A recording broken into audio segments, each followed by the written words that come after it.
Hey everyone, my name's Mitch. I'm one of the pastors here at Suncrest, and I am so glad that you are tuning in to episode 4 of our series, BitterSweet, the ups and downs of the life of David.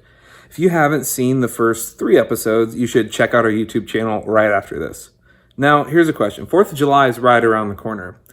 Have your neighbors been lighting off fireworks for the last 6 weeks or just the last 3 weeks? Let me know in the live chat or comments. All right, let's get going.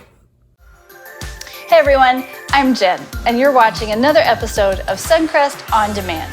Before we go any further, I'm sure someone is watching your first Suncrest On Demand video. I'm super excited that you're here. So help me help you. Text the word Suncrest to 94,000. When you do that, we'll send you a digital gift card directly to your phone for some coffee, simply for getting this far in the video. Now, here's a tip for everyone watching. Make sure you have the Suncrest app. When you use our app, you get insider access to things like past content, upcoming events, stuff to help you, your kids, and your students engage with their faith journey, and much more. Actually, if you're looking to take a next step in your own faith journey right now, our app is the best tool to use. You can find the Next Steps button right on the homepage. Take a look right now to sign up for baptism, join a group to find your people here at Suncrest, or join serving team and make a difference. In our app and on our website, you can also partner with us financially. Your generosity makes a huge difference in Northwest Indiana and beyond through starting new churches. So on behalf of all of us, thank you for using your finances to change lives. Here's how the rest of this video is going to go. We're going to experience some music. In fact, let us know a lyric you found meaningful in the live chat or the comments. We're going to experience communion. Each week, we focus on the sacrificial love of Jesus through a simple meal. So, now's the time to gather some food and drink to represent Jesus' body and blood. After the song is done, I'm going to put a timer on the screen. Feel free to eat and drink when you're ready. After communion is done, we'll listen to this week's message. Once that's done, let us know something meaningful you heard in the live chat or comments. Let's get going.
hasn't this journey through the life of David that we've been doing this summer had a little something of everything so far? It has some ups, some downs, some bitterness and some sweetness in his life, and lots of adrenaline so far. And I think as I kind of walk through his life and I lay it on top of my life, I'm like, yeah, not everything's exactly the same. I'm never going to be the king of Israel or the king of anything, actually. But these situations, they actually tend to layer our lives, and we see the work of God around them. So I'm hoping that you're kind of capturing that in your life. And I'm confident that in episode 4 this weekend, that there's going to be some significant transformation that comes out of this. And I just want to kind of name for you, I don't do this a lot, but a very clear sense from God that I got as I was working on this message.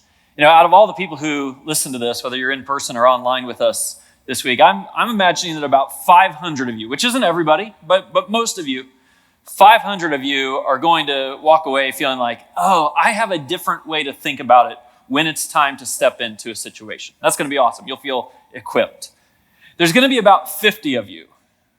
And I think that means for sure some of you who are listening to this right now, about 50 of you who are going to think, there's a situation in my life and it's time to engage it. I've kind of been holding back and it's time to engage, and the results will be varied. I'm confident of that. You'll kind of see that as the story plays out here, but you'll capture that it's time for you to step into something. And I also have this very clear sense that maybe in about 5 circumstances, the idea that this message, this story of David is intersecting your life right now is going to cause you to intervene in a situation, and it will change somebody's world. It will avert disaster. It will stop a spiral. And I can't wait to see and imagine, I have to imagine that at least one of you sitting here in this service is going to experience that this is going to change somebody's life, maybe yours. So before I get into the story of David, let me set this context. Actually, it starts with the teaching of Jesus. Most of us know what we call the golden rule. Even if you didn't grow up in church or have a church experience, you know what the golden rule is. It says, do unto others as you would have them do unto you, right? This is an aspirational thing that we're all encouraged to think about. And the whole idea is basically, no matter how others treat you, make sure that you're treating them in the way you would want to be treated. That's powerful when you think about it, but very difficult to do. The way that most people live takes the golden rule and shifts it a little bit. It goes something like this.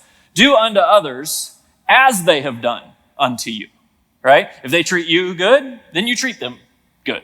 If they treat you poorly, you feel free to treat them poorly. If they do you wrong, you get even with them. And the whole idea is that this is actually a pretty natural human way for us to react in almost every situation. But natural doesn't mean healthy.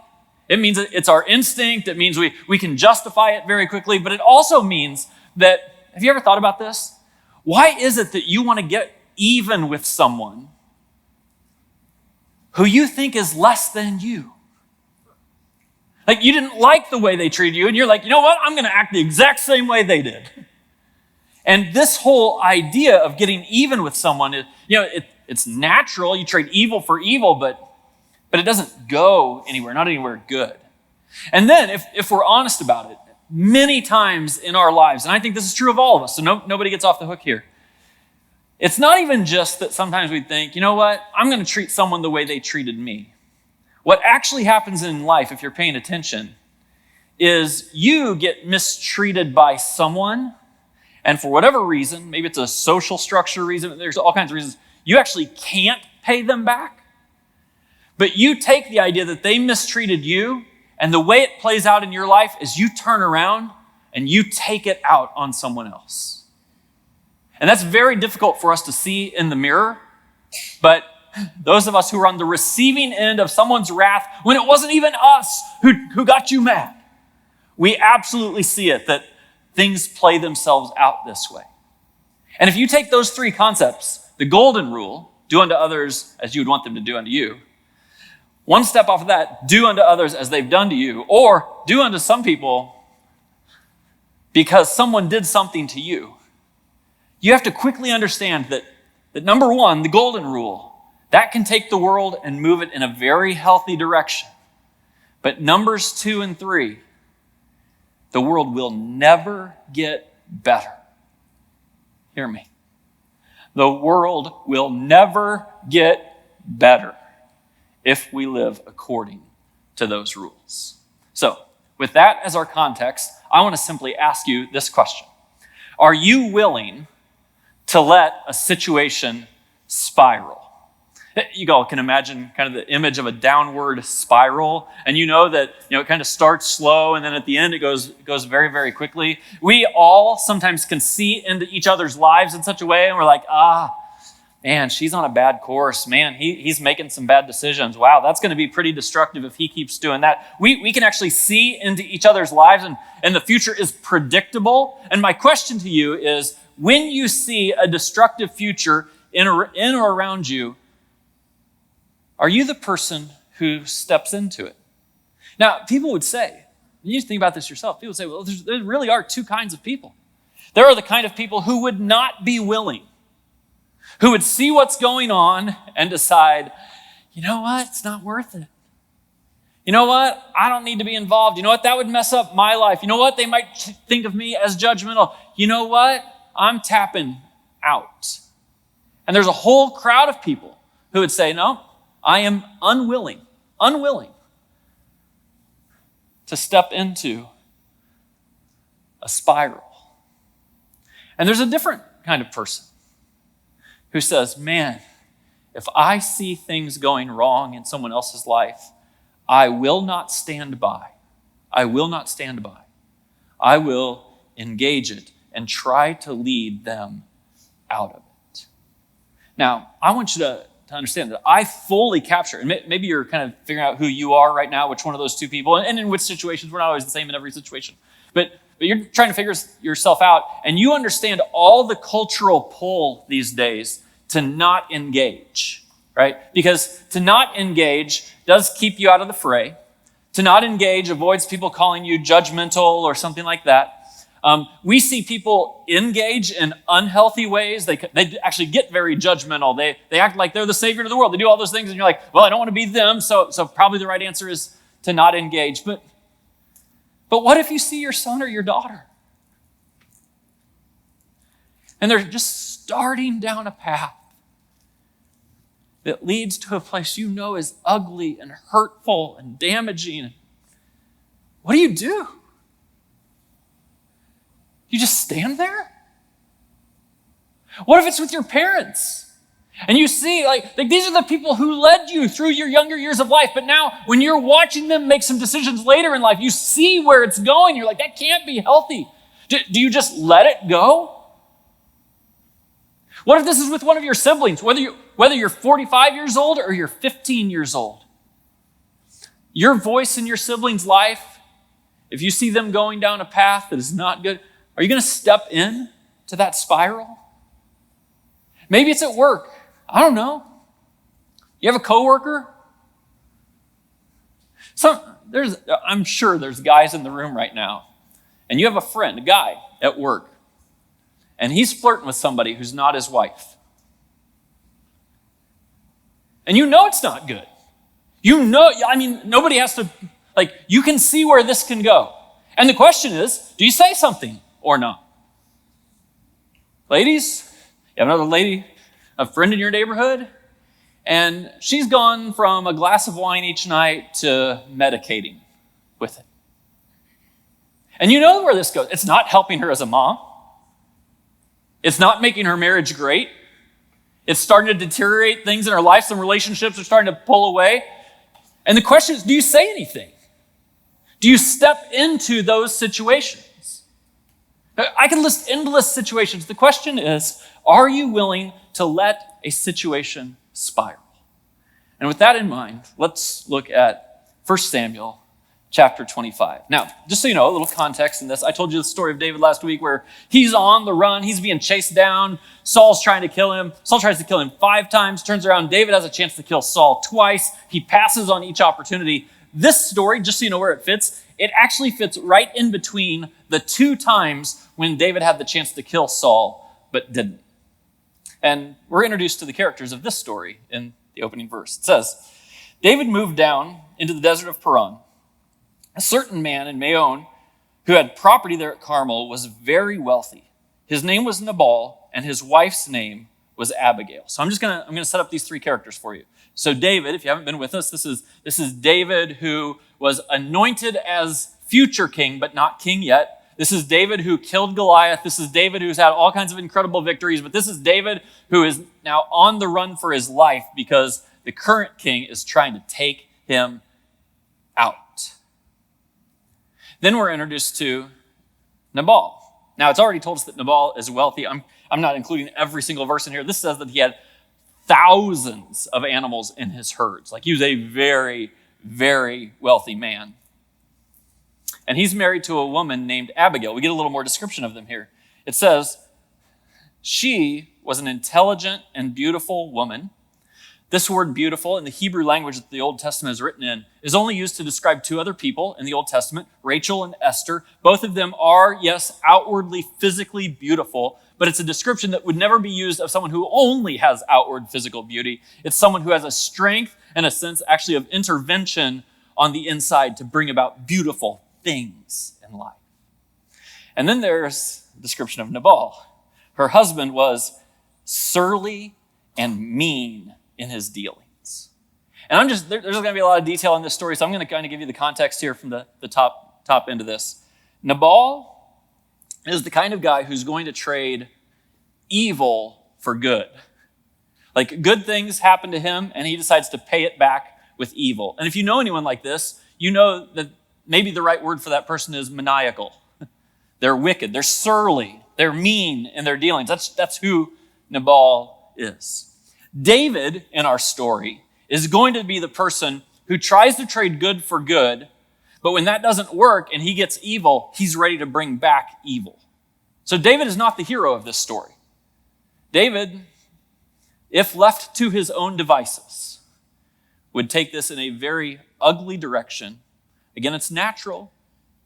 It's eye for an eye, tooth for a tooth. But then there's Abigail. And Abigail is the person who's going to trade good for evil. She's the person who's going to intervene in the situation. And by making this trade, she's going to be a transformational figure, the one for us to live up to.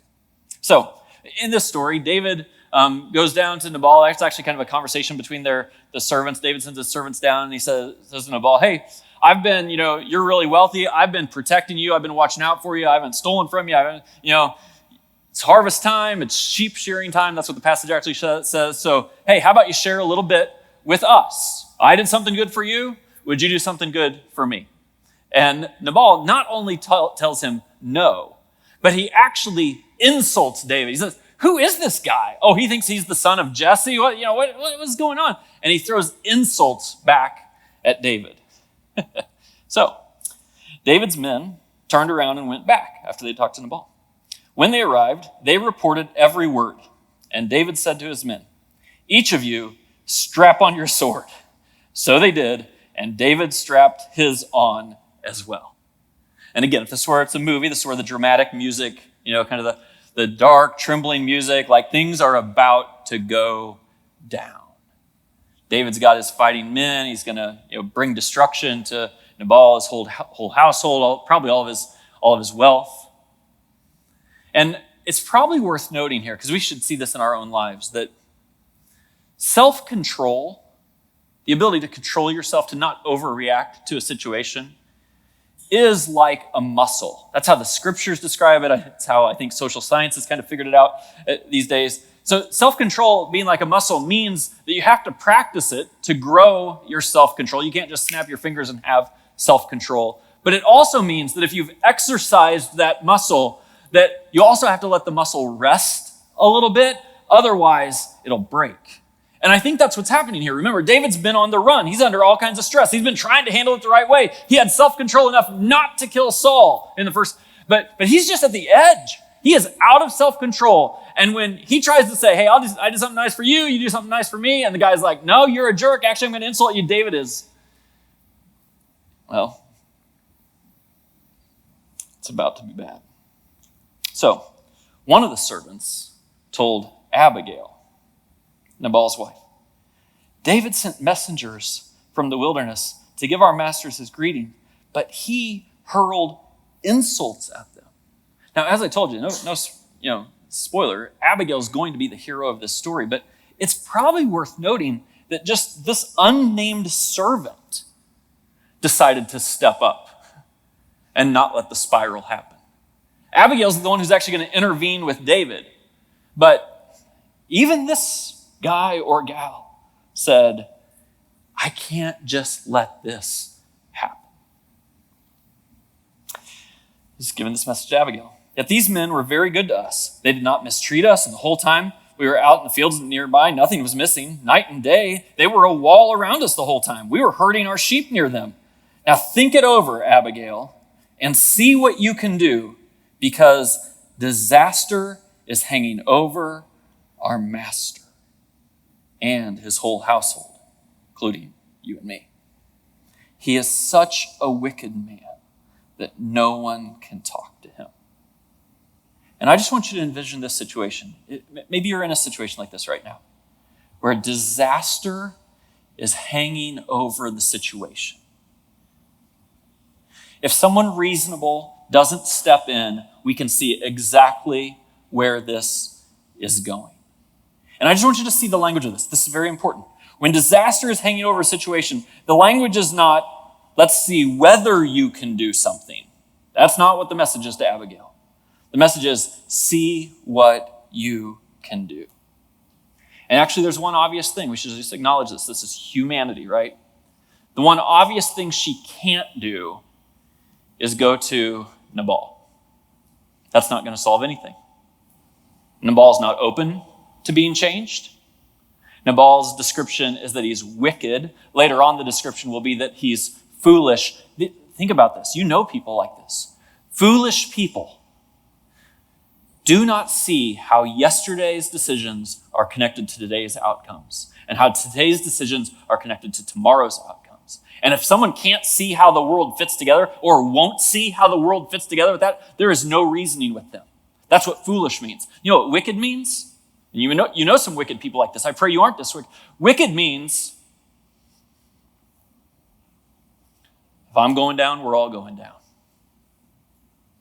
Wicked means I actually don't care that this is all going to end up in a ball of flames somewhere. That's what wicked means, and that's who Nabal was. So when Abigail's calculating, how am I going to intervene? She actually first calculates, it's going to be of no use to go to my husband. I've seen this happen. He's wicked. He's foolish. I've probably tried that many, many times before. There's no hope there. But then it says, Abigail acted quickly. Abigail acted quickly. And I just want you to imagine, if you're a person of God, that when disaster looms over a situation, when things are starting to spiral and go downward, and you're right next to it, the godly move is to act, to step in instead of stepping back. And it doesn't mean it will be easy. It doesn't mean it will be fearless. You'll have to have courage in the midst of your fear in order to do it. There's ways to do it. That's actually what Abigail is going to show us next. But here's what we know. If you want to see a trajectory change, you have to act now.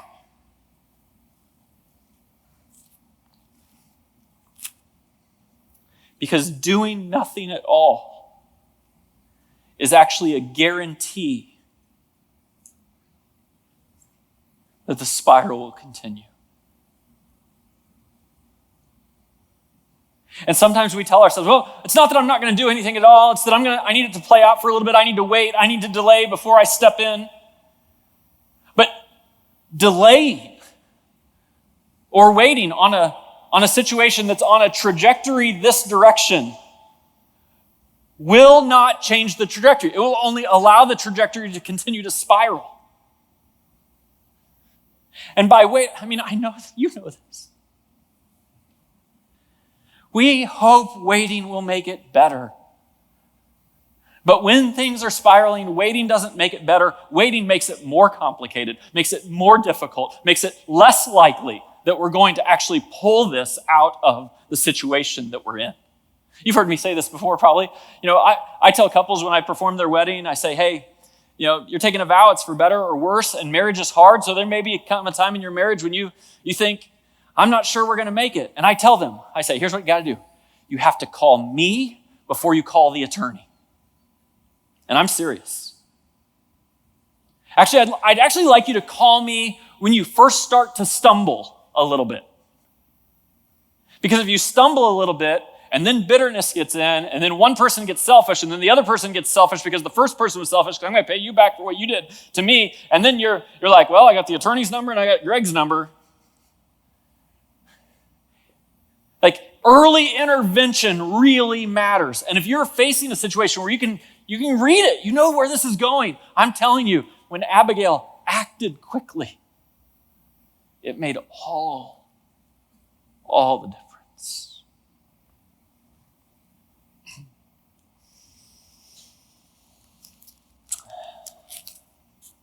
Some of you have been in intervention situations. You have a family member or a close friend, their life's gone off the rails, and you call an intervention group to organize a family intervention, and you're sitting with 7 people in a circle so that you can tell that person something has to change. And I've seen those work because intervention really matters, but I've sat in those circles, and when I sit in those circles, I think, if someone had done something earlier, it could just be a one-on-one conversation. It wouldn't have to be 7 of us trying to intervene with this person right now. I'm just telling you, if you love somebody and you see a life falling apart or you see destruction coming about, be Abigail. Take the risk that someone will call you judgmental and step in to the situation. Situations don't change, of course, unless people change. And so what we're going to see with Abigail is she decides she's going to find the person who's not wicked and not foolish, who's open to changing, and she's going to pour her energy into seeing if she can change his mind. So she took 200 loaves of bread, 2 skins of wine, 5 dressed sheep, 5 seahs of roasted grain, 100 cakes of raisins, 200 cakes of pressed figs, and she loaded them on donkeys. So just think about this with me. She's getting ready to go out and meet David, and she's like, if I'm going to go meet David, I need to figure out a way to get him to listen to me. This is very smart. Interventions go bad. Intervening goes bad when you don't stop and think, okay, how can I approach this with them so they would be open to listening to me? And so she's going to bring a spread. She's going to bring hospitality. She's going to bring some food. She's going to bring gifts. She's going to endear herself to him. As she came riding her donkey into a mountain ravine, there were David and his men. They were descending toward her. They had strapped on. They were on their way to go take out Nabal and his family. And David had just said, it's been useless. All my watching over this fellow's property in the wilderness so that nothing of his was missing. He paid me back evil for good. May God deal with David, speaking in third person here. May God deal with David, be it ever so severely, if by morning I leave alive 1 male of all who belong to him. You can see where this is going. It's all about to collapse. So when Abigail saw David, she quickly got off her donkey and bowed down before David with her face to the ground. She fell at his feet and said, pardon your servant, my lord, and let me speak to you. Hear what your servant has to say. Please pay no attention, my lord, to that wicked man, Nabal. He is just like his name. His name means fool, and folly goes with him. What is she doing? She's calculated who the right person is to intervene with, and she's doing everything she can, even humbling herself in such a way that might seem undeserved, unnecessary, even dramatic. Whatever it will take to get him to listen. And then she says this, David, since the Lord has kept you from bloodshed and from avenging yourself with your own hands. See what she's doing here? She's starting to speak into his future. She's starting to treat him as if he's going to do the right thing. She paints a picture of who he is that's actually better than he is, but it's a picture that he could aspire to. If you're ever going to have a hope of actually seeing someone change, this is probably the route to go. To walk in with guns blazing and lots of critique about how wrong they are and how they're messing everything up is probably not going to work. And this is so fascinating to me because she goes on, she says, "The Lord your God will certainly make a lasting dynasty for my Lord, because you fight the Lord's battles, and no wrongdoing will be found in you as long as you live." Now, I just want to say this, like, there's a man-woman element to this where she's speaking to a guy, and she's basically calling out something in him that he hasn't shown yet, but by calling it out in him, saying, you could be this, you could do this, I see this in you, he lives up to it. And I'll just say this. When Jenny does this to me, it works. Little secret. When Jenny does this to me, and I even know she's doing it to me, it still works. When someone you care about, when someone who casts a little vision, you could be this, it could turn out this way, this is who I see, this is what I see in you, this is powerful. It works. And I actually don't think it's just a man-woman thing. I think it's a human thing. And if you and I, instead of leading into these interventions with critique, instead could lead with a little vision, to cast a picture of how life could be if you make a different decision than the one you're about to make right now. Like, I see you can do that. It's so powerful. And then she says, "And when the Lord has fulfilled for my Lord every good thing he promised concerning him, and has appointed him ruler over Israel." When that day, David, I know you're going to be king. When that day comes that you're going to be king over Israel, my Lord, you will not have on his conscience the staggering burden of needless bloodshed or of having avenged himself.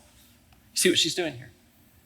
She said, David, right here, in this moment, right here, you're writing a story about yourself. And here's how I see the story going. You step back from this needless bloodshed. You step back from avenging yourself. You step back from this decision you're about to make. And later on, just think about what your life will be like later on. Later on, you'll be able to look at this day and be grateful that you made the right choice and be able to look back on this day instead of having regret over the things you did wrong. Have a story to tell about yourself, about the things you did right. And so I just want to be very clear about how the best interventions work. If you're willing to step into a situation, how to step into a situation. And the idea is that if you want to see a person change, you have to cast a vision to them. If you want to see a person change, you have to cast a vision to them. And I'm going to talk about those principles of casting the vision here in just a moment, but I need to be absolutely honest with you about this. What I'm talking about here in these interventions has no guarantee that it will work. You, on your own, when you step into a spiraling situation, you and I do not have the unilateral power to be able to change somebody's life. I have a part to play. I have an influence I can try to exert. They have a part to play. They can either accept it or reject it. I'm just trying to be honest with you. That when you intervene in someone else's situation, I'm not guaranteeing you that it will work. Sometimes it will work, sometimes it will not work. You know what I can guarantee won't work is not intervening. And actually, the other thing I can guarantee won't work is if you intervene in a way other than casting vision. If your intervention is, you know what, I'm so tired of this guy. I'm so sick of her. It's about time I gave her a piece of my mind. It's about time I showed him how horrible he is. I don't know if you've ever tried that. It doesn't work. You can be right. You probably are right. And you can write yourself right out the door. Instead, there's a way to intervene. And I think this is what we see from Abigail.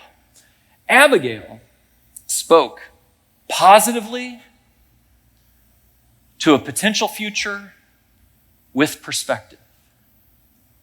And if you're starting to envision right now, hey, there's a situation, I see it going wrong, and I'm thinking about stepping into it, I implore you to follow the example of Abigail. Positively. Instead of coming with guns blazing and telling the world how it is, telling that person how wrong they are, your first job is to think, how could I approach this in a way that they will listen to me? It's the scriptures that say, a gentle answer turns away wrath, but a harsh word stirs up anger. And this is difficult because many times when we see someone going wrong, there's blame to be had, and we can lead with blame. But Abigail knows how people change.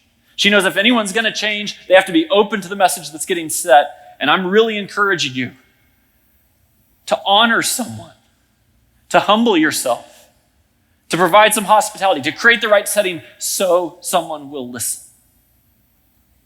And then you have to start to describe someone's potential. This is how you actually speak into their life. You start to speak the future into their life. And I don't know if you know this, but many times when a situation is spiraling, the person in the situation knows it's spiraling, but they don't actually believe there's a different way. And your voice is the one that can tell them there's a different way. That I see something in you. I see a way that this can go. And sometimes what you're doing when you speak this into them, you speak it over them, is you're helping them to see something they cannot see themselves. That's casting vision. That's where change, that's at the last aspire to something more. Sometimes when you speak this potential over someone, you're actually speaking a potential that they wonder if it's true in themselves. Surely we all have experienced this sometime.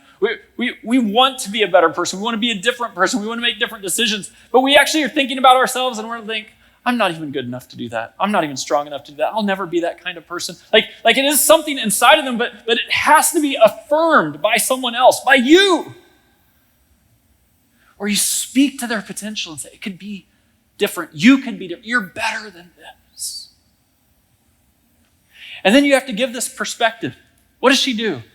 She fast forwards the story to the future and basically says, as near as I can tell, this story can go this way or it can go that way. I hope that 6 months from now, I hope that 10 years from now, you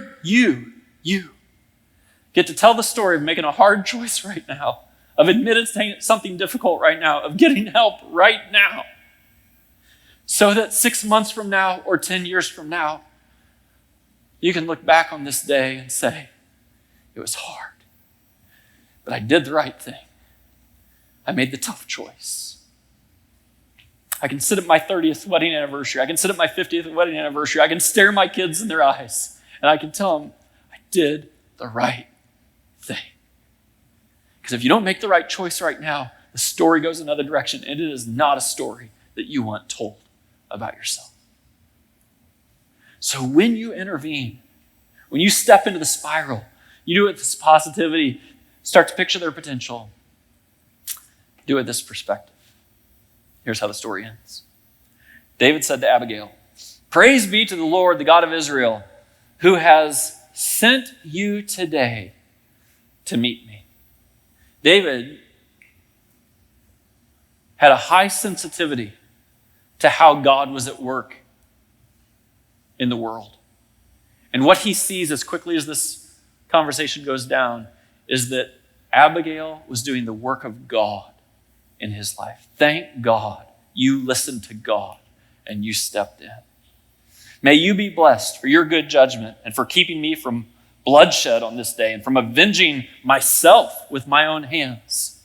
Otherwise, as surely as the Lord, the God of Israel lives, who has kept me from harming you? If you had not come quickly to meet me, not one male belonging to Nabal would have been left alive by daybreak. Abigail, thank God for you, Abigail. It could have gone this way. but because you acted quickly and you cast me a vision, it's going to end this way. Let me give you a little short window, because if you read this for yourself, you'll be fascinated. You know what happens after this? Crisis is averted. Abigail goes back. She sees her husband, Nabal. He is toasted drunk. Like, he is off the rocker. She's like, I'm going to wait till the morning to tell him what happened. She waits till the morning to tell him what happened. You definitely don't want to tell a drunk guy this. She waits till the morning. He gets even more mad. He dies of a heart attack 10 days later. And just shortly after he dies of the heart attack, David sends some donkeys for Abigail and says, hey, I'd like for you to be my wife. And Abigail did become David's wife.